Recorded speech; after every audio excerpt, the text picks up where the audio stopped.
Many moons ago, I gave a standard submission to a literary agent. The reply, it wasn't so standard. No, it wasn't the holy grail answer of, "Yes, we love you! Sign a contract with us immediately!" Unfortunately. I mean, I imagine that's what a positive response from a literary agent looks like. I have no idea. I've never had one. But the exact wording of the reply from the agent escapes me, but I'll never forget the tone. It was one of exhausted desperation, like someone has run a marathon and ended up in the wrong finish line.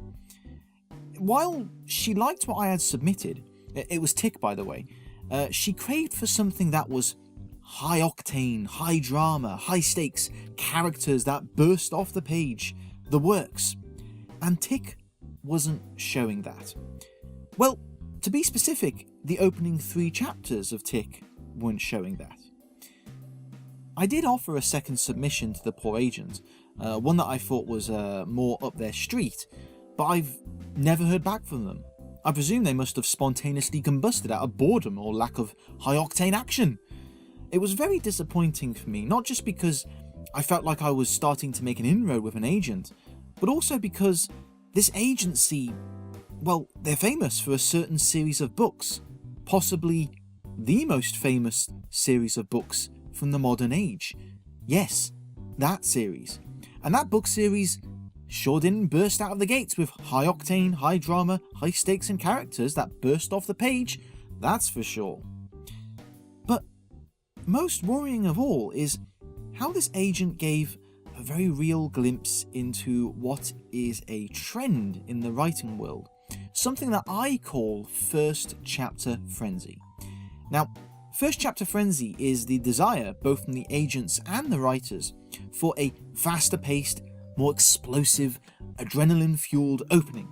This stems from the concern of an increasingly competitive fiction market and the belief that a reader has an ever-shortening attention span. But there's also a behind-the-scenes element going on, possibly the most important one. Simply put, poor agents like the one I'd made contact with wade through a mountain of submissions of writing hopefuls such as myself every single day. This is known affectionately in the business as the slush pile, and everyone desires to make themselves stand out from the slush pile, from the crowd, and grab the ear of an agent. Knowing full well that most agencies are looking only for the opening 3 chapters or so, authors will polish up those opening chapters to such a degree of attention-seizing mania that they're virtually unrecognizable from the rest of the book. No kidding, I have read draft novels like this. One example springs to mind. The first chapter was this blistering opening of a man standing in a rain-lashed street, waiting. A car comes veering around the corner and racing towards the man, but holds his ground. The headlights catch his face and the car swerves to avoid the man, braking to a stop. The man punches through the windshield and grabs the driver by the throat. "I have been waiting for you," he says. Whoa, pretty intense stuff, yeah? How on earth can that possibly be followed up on? Well, the short answer is it isn't. Long answer, the next chapter is nothing but the same 2 characters, presumably 1 week prior to chapter 1, doing nothing but sitting in a cafe and just talking, really. Info dumping. It was painfully obvious that this writer was well aware that their original opening, which I guess wasn't too far off of the soporific pacing of chapter 2, just wasn't grabbing an agent's attention. So they threw their first chapter into a dubstep remix machine, filled it with a 6-pack of Red Bull, and now we have a moody man punching car windows in the rain. Now, I'm not saying that frenetic and explosive first chapters aren't good. On the contrary, they can be great. If it fits with the overall tone and theme of your story. It's no good shoehorning in a pulse-pounding thriller of an introduction if the rest of your book is a ponderous murder mystery. The aim of the first chapter is to not just seize the attention for the sake of it, but to immerse the reader in the world and get them to want to keep reading. A novel doesn't succeed by pure footfall on the first chapter alone. And there's many types of novels out there for which a frenetic opening simply wouldn't work. I mean, it sure as hell wouldn't work for Tick. Yet many follow the George Lucas school of once again, but this time faster and more intense, as if simply cranking up the speed and energy and urgency are shortcuts to success. They aren't. Many books open with not so much a fireworks display as they do a whisper on the wind, and yet they are just as successful in seizing a reader's attention. They set the mood, the feel, the mystery, the questions that will compel the reader on beyond chapter 1 in search of answers. Cast your minds back through the opening of some of your favourite books, and I guarantee that most of them will open with a steady, slow burn. Pyrotechnics on the page aren't a guarantee of success. I mean, think back to when you were at school.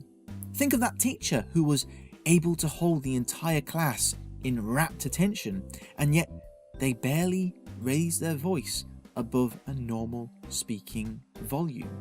Was it the way that that teacher simply exuded confidence? Or was it the content of whatever they were saying that held you?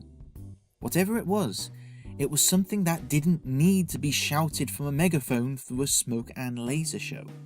And I'm sorry, but I don't buy that an increasingly competitive market and shortening attention spans are to blame here. Yes, we do have more access to a wider range of entertainment than ever.